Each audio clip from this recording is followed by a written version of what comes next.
ನನ್ನೆಲ್ಲಾ ಕನ್ನಡಿಗರಿಗೆ ನಾನೊಂದು ಪ್ರಶ್ನೆ ಕೇಳ್ತೀನಿ. ಇಂದು ಇನ್ಸ್ಟಾಗ್ರಾಮ್, ಯೂಟ್ಯೂಬ್ ಯಾವುದೇ ಸೋಷಿಯಲ್ ಮೀಡಿಯಾ ಪ್ಲಾಟ್ಫಾರ್ಮ್ ಓಪನ್ ಮಾಡಿದ್ರು ಅದರಲ್ಲಿ ಗಿಲ್ಲಿ ಬರ್ತಿದ್ದಾರೆ. ನಿಮ್ಮಲ್ಲೂ ಬಂದಿದ್ದಾರಾ? ಹೌದು ಅಂತ ಆದ್ರೆ ಈ ವಿಡಿಯೋ ನೋಡಿ. ರೀಲ್ಸ್ ನೋಡಿದ್ರು ಗಿಲ್ಲಿ, ಶಾರ್ಟ್ಸ್ ನೋಡಿದ್ರು ಗಿಲ್ಲಿ, ಎಲ್ಲಾ ಕಡೆ ಗಿಲ್ಲಿಯೇ ಗಿಲ್ಲಿ. ಇದು ಸಾಮಾನ್ಯ ವಿಷಯ ಅಲ್ಲ, ಇದು ಜನರ ಅಕ್ಸೆಪ್ಟೆನ್ಸ್.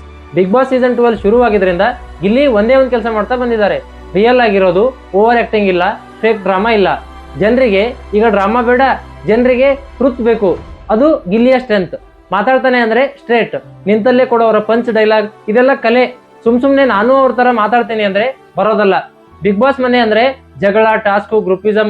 ಆದ್ರೂ ಗಿಲ್ಲಿ ಎಲ್ಲದರ ಮಧ್ಯೆ ತನ್ನ ಐಡೆಂಟಿಟಿ ಕಳೆದುಕೊಳ್ಳಿಲ್ಲ. ಅದೇ ವಿನ್ನರ್ ಕ್ವಾಲಿಟಿ. ಬಿಗ್ ಬಾಸ್ಗೆ TRP ಕೊಡೋದು ಚಾನಲ್ ಅಲ್ಲ, ವಿನ್ನರ್ ಮಾಡೋದು ಹೋಸ್ಟ್ ಅಲ್ಲ, ವಿನ್ನರ್ ಮಾಡೋದು ಜನ. ಇಂದು ಜನ ಯಾರ ಜೊತೆ ಇದ್ದಾರೆ? ಗಿಲ್ಲಿ ಜೊತೆ. ಇದು ಬ್ಲೈಂಡ್ ಸಪೋರ್ಟ್ ಅಲ್ಲ, ಅವನ ಮೇಲಿರೋ ಜನರ ಅಭಿಮಾನ ನೋಡಿ ಹೇಳ್ತಿರೋ ಮಾತು. ಬಿಗ್ ಬಾಸ್ ಸೀಸನ್ 12 ರ ವಿನ್ನರ್ ಯಾರು ಅಂತ ಕೇಳಿದ್ರೆ ನಾನು ಓಪನ್ ಆಗಿ ಹೇಳ್ತೀನಿ, ಅದು ಗಿಲ್ಲಿ. ಈ ಸೀಸನ್ ಅಷ್ಟೇ ಅಲ್ಲ, ಈ 11 ಸೀಸನ್ ವಿನ್ನರ್ಸ್ ನ ನಿಲ್ಸಿದ್ರು ಅದು ಗಿಲ್ಲಿನೇ ಗೆದಿಯೋದು. ನಿಮ್ಮ ಅಭಿಪ್ರಾಯ ಏನು? ಗಿಲ್ಲಿ ವಿನ್ನರ್ ಆಗ್ತಾರ? ಕಮೆಂಟ್ ಮಾಡಿ ಹೇಳಿ. ಈ ಸೀಸನ್ ನಲ್ಲಿ ಗಿಲ್ಲಿ ಗೆದೀತಾರೆ ಅಂತ ಅನ್ಸಿದ್ರೆ ಲೈಕ್ ಮಾಡಿ, ಶೇರ್ ಮಾಡಿ.